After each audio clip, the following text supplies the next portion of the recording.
ನಗುತ್ತಾ ನಗುತ್ತಾ ಬಾಳು ನೀನು 100 ವರ್ಷ ಎಂದು ಹೀಗೆ ಇರಲಿ ಇರಲಿ ಹರುಷ ಹರುಷ ಬಾಳಿನ ದೀಪ ನಿನ್ನ ನಗು ದೇವರ ರೂಪ ನೀನೆ ಮಗು ನಗುತ್ತಾ ನಗುತ್ತಾ ಬಾಳು ನೀನು 100 ವರ್ಷ ಎಂದು ಹೀಗೆ ಇರಲಿ ಇರಲಿ ಹರುಷ ಹೇಳ್ಬೇಕು ಅಂದರೆ ಜಯರಾಮಣ್ಣನಿಗೆ ಹುಟ್ಟುಹಬ್ಬದ ಆರ್ಥಿಕ ಶುಭಾಶಯಗಳು. ಜಯರಾಮಣ್ಣವ್ರಿಗೆ ದೇವರು ಆರೋಗ್ಯ ಐಶ್ವರ್ಯ ಎಲ್ಲ ಕೊಟ್ಟು ಇನ್ನು ರಾಜಕಾರಣದಲ್ಲಿ ಇನ್ನೂ ಉನ್ನತ ಸ್ಥಾನದಲ್ಲಿ ಬೆಳೆದು ನಮ್ಮ ಈ ಕ್ಷೇತ್ರದಲ್ಲಿ ಒಂದು ವಾರ್ಡಲ್ಲಿ GB ಎಲೆಕ್ಷನಲ್ಲಿ ಗೆದ್ದು ಹಾಗೆ ನಮ್ಮಲ್ಲಿ ಒಬ್ಬರು ರಾಜಕೀಯ ಮುಖಂಡರಾಗಿ ಉನ್ನತವಾಗಿ ಬೆಳಿಬೇಕಂತ ಭಗವಂತನಲ್ಲಿ ಪ್ರಾರ್ಥನೆ ಮಾಡ್ಕೊತಾ ಇದ್ದೀನಿ. ನಮ್ಮೆಲ್ಲರ ನಾಯಕರಾದ ಜಯರಾಮಣ್ಣನವರ 62ನೇ ಹುಟ್ಟುಹಬ್ಬದ ಆರ್ಥಿಕ ಶುಭಾಶಯಗಳು. ಇವತ್ತು ನಮಗೆಲ್ಲರ ಮಾರ್ಗದರ್ಶಕರಾಗಿ ನಮ್ಮ ಗುರುಗಳಾಗಿ ನಮಗೆಲ್ಲರಿಗೂ ಅಧ್ಯಕ್ಷರಾದ ನಮ್ಮ ಜಯರಾಮಣ್ಣನವರು ಇನ್ನೂ ಎಲ್ಲರಿಗೂ ಒಂದು ಸಹಾಯ ಮಾಡಿ ಬೆಳೆದು ಅವರು ಕೌನ್ಸಿಲರ್ ಆಗಲಿ ಅನ್ನೋದೆಲ್ಲ ನಮ್ಮ ಇದರಲ್ಲಿದೆ. ಅವರು ಯಾವತ್ತೂ ಕೂಡ 4 ಜನಕ್ಕೆ ಒಳ್ಳೇದು ಮಾಡಿ ಬೆಳೆಸೋಂಥವ್ರು ಒಂಥರ ಕಿಂಗ್ ಮೇಕರ್ ಇದ್ದಂಗೆ. ಅವರಿಂದ ನಾವು ಅವ್ರ ಶಿಷ್ಯರಾಗಿ ನಾವೆಲ್ಲರೂ ಆಶೀರ್ವಾದ ನಮಗೆಲ್ಲರೂ ಜಯರಾಮಣ್ಣದಿರಲಿ ಅಂತೇಳಿ ನಾವು ಕೇಳ್ಕೊತೀವಿ. ನಮ್ಮ ಜೀವ ಇರೋವರೆಗೂ ಅವ್ರ ಜೊತೆ ಇರ್ತೀವಿ. ಕಿಂಗ್ ಆಗೇ ಆಗ್ತಾರೆ, ಯಾವತ್ತೂ ಅವ್ರು ಕಿಂಗ್ ಆಗೇ ಆಗ್ತಾರೆ, ಕಿಂಗ್ ಮೇಕರು ಕಿಂಗ್ ಆಗೇ ಆಗ್ತಾರೆ. ಎಲ್ಲ ಸೇರಿದ್ದೀವಿ. ನಮ್ಮ ನಾಯಕರಾದ ಜಯರಾಮಣ್ಣನವರ ಹುಟ್ಟುಹಬ್ಬ ಇವತ್ತು ಜನ್ಮದಿನ ನಮ್ಮ ಎಲ್ಲರಿಗೂ ಖುಷಿ ತರುವಂಥ ದಿನ. ಇವತ್ತಿನ ರಾಜಕಾರಣದಲ್ಲಿ ಇವತ್ತು ಏನು ಮಾಲಶಿಲೆ ಕ್ಷೇತ್ರ ಇವತ್ತೇನು ಶಾಸಕರಿಗೆ ಬೆಂಬಲವಾಗಿ ಒಂದು ಬೆನ್ನೆಲುಬಾಗಿ ಅವತ್ತಿನಿಂದನೂ 30 ವರ್ಷದಿಂದ ರಾಜಕಾರಣ ಮಾಡ್ಕೊಬಂದು ಅವ್ರಿಗೆ ಅಷ್ಟೇ ಸಹಕಾರವಾಗಿ ಇವತ್ತು ಮಾಲಶಿ ಲೇಔಟಲ್ಲಿ ಕಿಂಗ್ ಮೇಕರ್ ಅಂತಲೇ ನಮ್ಮ ಜಯರಾಮಣ್ಣನವರು ಹೆಸರುವಾಸಿ. ಇದನ್ನೆಲ್ಲ ನೋಡಿ ನಮಗೆಲ್ಲ ಖುಷಿ ತರುವಂಥ ವಿಚಾರ. ನಾವೆಲ್ಲ ಅವರ ಅನುಯಾಯಿಗಳು. ಇವತ್ತು ಜನಸೇವೆ ಜನಾರ್ದನ ಸೇವೆ ಅಂತೇಳಿ ಅವರು ಮಾಡ್ಕೊಬರ್ತಾ ಇದ್ದಾರೆ. ಹಾಗೆ ಇವತ್ತೇನು ಒಡೆಯರು ವಾರ್ಡಿದೆ ಮಾಲಶಿ ಲೇಔಟಲ್ಲಿ ಅವ್ರಿಗೆ ಬಹುಮತದಲ್ಲಿ ಮುಂದಿನ ದಿನಗಳಲ್ಲಿ ಮುಂದಿನ GB ಚುನಾವಣೆಯಲ್ಲಿ ಬಹುಮತದಲ್ಲಿ ಗೆಲ್ಸ್ಕೊಬತ್ತೀವಿ ಅಂತೇಳಿ ಇವತ್ತು ಜನ್ಮದಿನದ ಮತ್ತೊಮ್ಮೆ ಜನ್ಮದಿನದ ಶುಭಾಶಯಗಳು. ಜೈ ಜಯರಾಮಣ್ಣ. ನಾನು ಮೊದಲಿಗೆ ನಮ್ಮ ನಾಯಕರು ಭಾಳ ವರ್ಷಗಳಿಂದ ಸಮಾಜ ಸೇವೆ ಮಾಡ್ಕೊಂಡು ಬಂದಂತಹ ಜಯರಾಮಣ್ಣವರಿಗೆ ಹುಟ್ಟುಹಬ್ಬದ ಶುಭಾಶಯಗಳನ್ನು ಹೇಳ್ತೀನಿ. ಯಾಕಂದರೆ ಇವತ್ತು ಅವರ ಜೀವನದಲ್ಲಿ ಒಂದು ವಿಶೇಷವಾದಂಥ ದಿನ. ನಾವು ವರ್ಷದಲ್ಲಿ ಒಂದು ಸರಿ ಹುಟ್ಟುಹಬ್ಬನ ಸಮಾಜ ಸೇವಾ ಕ್ಷೇತ್ರದಲ್ಲಿರುವಂಥವರು ಸಾರ್ವಜನಿಕರೊಂದಿಗೆ ಆಚರಣೆ ಮಾಡ್ಕೊಂಬರ್ತಾರೆ. ಅದೇ ರೀತಿ ಇವತ್ತು ನಮ್ಮ ಜಯರಾಮಣ್ಣವರ ಹುಟ್ಟುಹಬ್ಬದಲ್ಲಿ ನಾನು ಭಗವಂತವರಿಗೆ ಸುಖ ಶಾಂತಿ ನೆಮ್ಮದಿ ಆರೋಗ್ಯ ಐಶ್ವರ್ಯ ಎಲ್ಲ ಸದಾ ಕೊಡಲಿ ಅಂತ ಈ ಸಂದರ್ಭದಲ್ಲಿ ಬೇಡ್ಕೊತೀನಿ. ಜಯರಾಮಣ್ಣ ಭಾಳಷ್ಟು ವರ್ಷಗಳಿಂದ ನಮ್ಮ ನೆಚ್ಚಿನ ಶಾಸಕರು, ಕ್ಷೇತ್ರದ ಅಭಿವೃದ್ಧಿ ಹರಿಕಾರರು, ಮಾಜಿ ಸಚಿವರಾದ ಗೋಪಾಲಣ್ಣವರ ನೇತೃತ್ವದಲ್ಲಿ ಅತ್ಯುತ್ತಮವಾದ ಕೆಲಸಗಳನ್ನ ಗೋಪಾಲಣ್ಣವರ ಮಾರ್ಗದರ್ಶನದಂತೆ ಮಾಡ್ಕೊಂಡು ಬಂದಿದ್ದಾರೆ. ಇವತ್ತು ಸಮಾಜದಲ್ಲಿ ಹುಟ್ಟಿ ಬೆಳೆದು ಈ ಸಮಾಜಕ್ಕೋಸ್ಕರ ಜೀವನ ಕಳೆದಿದ್ದಾರಲ್ಲ, ಅದು ತುಂಬ ಕಷ್ಟವಾದಂಥ ಕೆಲಸ. ಕೆಲವು ಜನಗಳಲ್ಲಿ ಮಾತ್ರ ಆ ಒಂದು ಕೆಲಸ ಮಾಡುವಂಥ ಮನೋಭಾವ. ಇವತ್ತು ನಮ್ಮ ಕ್ಷೇತ್ರದಲ್ಲಿ ಗೋಪಾಲಣ್ಣ ಬಹಳ ಅಚ್ಚುಕಟ್ಟಾಗಿ ಕ್ಷೇತ್ರವನ್ನು ಯಾವ ಥರ ಇಟ್ಟಿದ್ದಾರೆ, ಆ ರೀತಿಯ ಶಾಸಕರು ಬಹಳ ವಿರಳ. ಅದೇ ರೀತಿ ಜಯರಾಮಣ್ಣವರು ಕೂಡ ಭಾಳಷ್ಟು ವರ್ಷಗಳಿಂದ ಸೇವೆ ಮಾಡ್ಕೊಂಡು ಬಂದಿದ್ದಾರೆ. ಅವ್ರ ಜೊತೆಗೆ ನಾವೆಲ್ಲ 100 ಮುಖಂಡರುಗಳು ಅವತ್ತಿನಿಂದ ಕೆಲಸಗಳನ್ನ ಮಾಡ್ಕೊಂಡು ಬರ್ತಾಯಿದ್ದೀವಿ.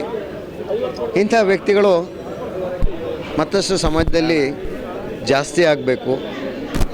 ಸಮಾಜದ ಸೇವೆ ಅನ್ನೋದು ಎಲ್ಲೋ ಒಂದು ಪಾರ್ಟ್ ಅಭಿವೃದ್ಧಿಯ ಸಂಕೇತ. ಮತ್ತು ಯಾರಿಗೆ ಈ ಸಮಾಜದಲ್ಲಿ ಕಷ್ಟ ನಷ್ಟಗಳು ಇರ್ತದೆ ಅವರಿಗೆ ಮೂಲಭೂತ ಸೌಕರ್ಯಗಳನ್ನ ಕೊಡುವುದರಲ್ಲಿ ನಮ್ಮ ಶಾಸಕರ ಜೊತೆಯಲ್ಲಿ ನಾವೆಲ್ಲ ನಿಂತಿದ್ದೀವಿ. ಜಯರಾಮಣ್ಣ ಅವರ ಆದಿಯಾಗಿ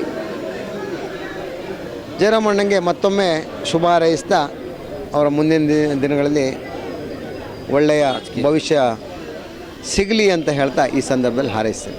ನಮ್ಮ ನಾಯಕರ ಜನ್ಮದಿನದ ಪ್ರತಿ ವರ್ಷದಂತೆ ಈ ವರ್ಷ ಕೂಡ ಅವರ ಜನ್ಮದಿನಾಚರಣೆಯನ್ನು ಮಾಡ್ತಾಯಿದ್ವಿ. ಅವ್ರ ಜನ್ಮದಿನಾಚರಣೆಯನ್ನು ಒಂದು ವೇದಿಕೆಯಾಗಿ ಇಟ್ಕೊಂಡು ಬೇರೆ ಬೇರೆ ಕಾರ್ಯಕ್ರಮಗಳನ್ನ ಮಾಡುವಂಥದ್ದು, ಹೆಲ್ತ್ ಚೆಕಪ್ ಮಾಡುವಂಥದ್ದು, ಮೆಡಿಕಲ್ ಕ್ಯಾಂಪ್ಗಳು ಮಾಡುವಂಥದ್ದು, ಬ್ಲಡ್ ಡೊನೇಷನ್ ಕ್ಯಾಂಪ್ ಮಾಡುವಂಥದ್ದು, ಇದೆಲ್ಲ ಹಂತ ಹಂತವಾಗಿ ಸುಮಾರು ವರ್ಷಗಳಿಂದ, ಸುಮಾರು 20-22 ವರ್ಷಗಳಿಂದ ಮಾಡ್ಕೊಬರ್ತೀವಿ. ಈ ಬಾರಿ ಕೂಡ ಅದೇ ರೀತಿ ಜಯರಾಮಣ್ಣ ಬರ್ತ್ಡೇನ ಎಲ್ಲ ಕಾರ್ಯಕರ್ತರು, ಸಾರ್ವಜನಿಕರಾದಿಯಾಗಿ ಎಲ್ಲರೂ ಸೇರಿ ವಿಜೃಂಭಣೆಯಿಂದ ಮಾಡಬಾರ್ದು ಅನ್ನುವಂಥ ಅವರ ಅನಿಸಿಕೆ ಏನಿತ್ತು ಅದರ ಆಧಾರವಾಗಿ ಇಟ್ಕೊಂಡು ಇವತ್ತು ಡಯಾಲಿಸಿಸ್ ಸೆಂಟ್ರ್ ಏನು ಮಾಡ್ತಾ ಇದ್ದಾರೆ ನಮ್ಮ ಶಾಸಕರಾದ ಗೋಪಾಲಣ್ಣವರು, ಡಯಾಲಿಸಿಸ್ ಸೆಂಟ್ರನ್ನ ಇದೇ ಮಹಾಲಕ್ಷ್ಮಿ ಎಜುಕೇಷನ್ ಟ್ರಸ್ಟ್ನ ಅಧ್ಯಕ್ಷರಾಗಿ ಆ ಒಂದು ಸಂಸ್ಥೆಗೆ ನನ್ನ ಜನ್ಮದಿನಾಚರಣೆಯ ಬರುವಂಥ ಹೂವು ಮತ್ತು ಹಾರಗಳನ್ನ ತರಬೇಡಿ, ಇವತ್ತು 4-6 ಜನಗಳಿಗೆ ಒಳ್ಳೆಯದಾಗುತ್ತೆ, ಆ ಕಾರಣಕ್ಕೆ ಅಲ್ಲಿ ಕೊಡಿ ಅಂತ ಹೇಳಿದರು. ಇದು ಅದೇ ರೀತಿ ನಮ್ಮ ನಾಯಕರುಗಳು, ನಮ್ಮ ಕ್ಷೇತ್ರದ ಮುಖಂಡರುಗಳು, ಕಾರ್ಯಕರ್ತರುಗಳು ಎಲ್ಲರೂ ಸೇರಿ ಅವರ ಅನಿಸಿಕೆಯಂತೆ, ಅವರ ಆಸೆಯಂತೆ ಅದೇ ರೀತಿ ಅವ್ರ ಜನ್ಮದಿನಾಚರಣೆಯನ್ನು ಮಾಡ್ತಾಯಿದ್ವಿ. ಹೀಗಾಗಿ ಜಯರಾಮಣ್ಣ ಅವರಿಗೆ ಒಳ್ಳೆಯದಾಗಲಿ ಅಂತ ಬಯಸ್ತೀನಿ. ನಮ್ಮ ಮಹಾಲಕ್ಷ್ಮಿ ಬಡಾವಣೆಯ ಹಿರಿಯ BJP ಮುಖಂಡರಾದ ಜಯರಾಮಯ್ಯನವರ ಹುಟ್ಟುಹಬ್ಬ. ಈ ಸಂತೋಷದ ಸಂದರ್ಭದಲ್ಲಿ ನಾವೆಲ್ಲ ಸ್ನೇಹಿತರು ಸೇರಿ ಜಯರಾಮಯ್ಯನವರ ಹುಟ್ಟುಹಬ್ಬವನ್ನು ಆಚರಿಸಲಿಕ್ಕೆ ತುಂಬ ಸಂತೋಷ ಆಗುತ್ತೆ. ಇನ್ನು ಮುಂದಿನ ದಿನಗಳಲ್ಲಿ ಜಯರಾಮಯ್ಯನವರು ಮಾಡಿರ್ತಕ್ಕಂಥ ಅದ್ಭುತವಾದ ಏನು ಜನಸೇವೆ ಇದೆ ಅದನ್ನು ಎಲ್ಲರೂ ಪರಿಗಣಿಸಿ ಮುಂದಿನ ದಿನಗಳಲ್ಲಿ ಅವರಿಗೆ ಪಕ್ಷ ಮತ್ತು ಒಂದು ಚುನಾಯಿತ ಪ್ರತಿನಿಧಿಯಾಗಿ ಒಂದು ಅವರಿಗೆ ಸ್ಥಾನಮಾನ ಸಿಗಲಿ, ಆ ಭುವನೇಶ್ವರಿ ತಾಯಿ ಆ ಒಂದು ಆಶೀರ್ವಾದವನ್ನು ಅವ್ರಿಗೆ ಮಾಡಲಿ ಅಂತೇಳಿ ಮತ್ತೊಮ್ಮೆ ಅವರಿಗೆ ನಾನು ಹುಟ್ಟುಹಬ್ಬದ ಹಾರ್ದಿಕ ಶುಭಾಶಯಗಳನ್ನು. Thank you. ನಮ್ಮ ನೆಚ್ಚಿನ ನಾಯಕರು ಶ್ರೀ ಮಹಾಲಕ್ಷ್ಮಿ ಎಜುಕೇಷನ್ ಟ್ರಸ್ಟ್ನ ಅಧ್ಯಕ್ಷರಾದ ಶ್ರೀ ಎನ್ ಜಯರಾಮಣ್ಣನವರಿಗೆ 64ನೇ ವರ್ಷದ ಜನ್ಮದಿನದ ಶುಭಾಶಯಗಳನ್ನು ಕೊಡ್ತಾ ಇದ್ದೀವಿ. ಈ ಸುಸಂದರ್ಭದಲ್ಲಿ ಅವ್ರಿಗೆ ಆ ಭಗವಂತ ಆಯುಷ್ ಆರೋಗ್ಯ ಸೌಭಾಗ್ಯ ಕೊಟ್ಬಿಟ್ಟು ಅತಿ ಹೆಚ್ಚಿನ ರೀತಿ ಅಧಿಕಾರ ಕೊಡಲಿ ಅಂತ ಕೇಳ್ಕೊಳ್ತಾ ಇದ್ದೀನಿ. ಮುಂದಿನ ದಿನಗಳಲ್ಲಿ ಈ GBA ಚುನಾವಣೆಯಲ್ಲಿ ಒಂದು ಅವಕಾಶ ಸಿಕ್ಕಿ ಅವರು ಆದಷ್ಟು ಬೇಗ ಕಾರ್ಪೊರೇಟರ್ ಆಗಲಿ ಅಂತ ಈ ಸಂದರ್ಭದಲ್ಲಿ ಕೇಳ್ಕೊಳ್ತಾ ಇದ್ದೀನಿ. ಹುಟ್ಟುಹಬ್ಬದ ಹಾರ್ದಿಕ ಶುಭಾಶಯಗಳು. ಭಗವಂತ ಇವತ್ತು ನನಗೆ ಜನ್ಮದಿನವನ್ನು ಆಚರಣೆ ಮಾಡಿ ಇಷ್ಟು ವರ್ಷ ಕಾಲ ಬಂದಿದ್ದೀವಿ. ನನ್ನ ತಂದೆ ತಾಯಿ ಆಶೀರ್ವಾದದಿಂದ ಈ ಮಟ್ಟಕ್ಕೆ ಬೆಳ್ಕೊಂಡಿದ್ದೀವಿ, ಈ ಮಟ್ಟಕ್ಕೆ ಬೆಳೆಸಿದ್ದೀವಿ. ನಮ್ಮ ತಂದೆ ತಾಯಿ ಹೇಳ್ಕೊಟ್ಟಿರೋದು 4 ಜನಕ್ಕೆ ಒಳ್ಳೆಯದು ಸಾಧ್ಯವಾದ ಮಾಡಪ್ಪ, ಕೆಟ್ಟದ್ದು ಬಯಸಬೇಡ ಅಂತ. ಅದನ್ನು ಅಳವಡಿಸ್ಕೊಂಡಿದ್ದೀವಿ, ಇಷ್ಟೋ ದಿವಸ ಮಾಡ್ಕೊಂಬಂದಿದ್ದೀವಿ. ನಮ್ಮ ರಾಜಕೀಯ ಗುರುಗಳಾದ ಗೋಪಾಲಣ್ಣವರಿಂದ ಇಷ್ಟು ದೂರ ಬೆಳ್ಕೊಂಬಂದಿದ್ದೀವಿ. ಇನ್ನು ಮುಂದಿನ ದಿನಗಳಲ್ಲಿ ಅಧಿಕಾರ ಇರಲಿ, ಅಧಿಕಾರ ಇಲ್ಲದೆ ಹೋಗಲಿ, ಒಳ್ಳೆ ಮಾಡೋದು ಮನಸ್ಸು ಕೊಟ್ಟಿದ್ದಾನೆ ಭಗವಂತ, ಒಳ್ಳೇದು ಮಾಡ್ಕೊಂಡಿದ್ದೀನಿ ಅಂತ ವಿಶ್ವಾಸದಿಂದ ನನಗೂ, ನನ್ನ ಕುಟುಂಬ, ನಮ್ಮ ಸಮಾಜ ಎಲ್ಲದಕ್ಕೂ ಒಳ್ಳೇದಾಗಲಿ ಅಂತ ಬಯಸ್ಕೊಂಡು ಹೋಗ್ತೀವಿ. ಸರ್, ಸಾರ್ವಜನಿಕ ಜೀವನದಲ್ಲಿ ಎಲ್ಲರಿಗೂ ಕೂಡ ಯಾರೋ ನಾಸ್ತಿಕರಲ್ಲ, ಅಧಿಕಾರ ಬೇಕು ಅಂತ ಬರಲ್ಲ. ಆದರೆ ಇವತ್ತಿನ ದಿನಮಾನದಲ್ಲಿ ಕೇಳಿ ತಗೊಳ್ಳುವಂಥ ಒಂದು ಪರಿಸ್ಥಿತಿ ಎಲ್ಲ ವಲಯದಲ್ಲಿ ಬಂದು ಏನು ಹೇಳ್ತೀರಿ? ಮಗುನ ತಾಯಿ ಕೇಳುತ್ತೆ ಏನೋ ಕೊಡಿ ಅಂತ, ಕೊಡ್ತಾಳೆ. ಕೊಡಲಿಲ್ಲ, ಭಗವಂತ ಕೊಡ್ತಾನೆ. ಹಾಗೆ ಅಂದ್ಕೊಂಡಿದ್ದೀವಿ, ಮುಂದೆ ನಡೀತೀವಿ. ಹಿಂಗೆ ಅಧಿಕಾರ ಇರಲಿ ಇಲ್ಲದೆ ಹೋಗಲಿ, ಜನಸೇವೆ ಮಾಡೋಕ್ಕೆ ಅಧಿಕಾರ ಬೇಕು ಅಂತಲ್ಲ, ಇದ್ದರೆ ಸಾಕಷ್ಟು ಕೆಲಸ ಮಾಡ್ಬೋದು. ಅವರ ಕಷ್ಟ ಸುಖ ದುಃಖ ದುಮ್ಮಾನಗಳಿಗೆ ಸ್ಪಂದಿಸ್ಬೋದು ಅಂತೇಳಿ ಬೇಕು ಅಂತೀವಿ. ಇರಲಿಲ್ಲ ಅಂತ ಇಟ್ಕೊಳ್ಳಿ, ಹಾಗೆ ಸೇವೆ ಮಾಡೋ ಮನಸ್ಸು ಕೊಟ್ಟಿದೆ ನಮಗೆ. ನಮಸ್ಕಾರ.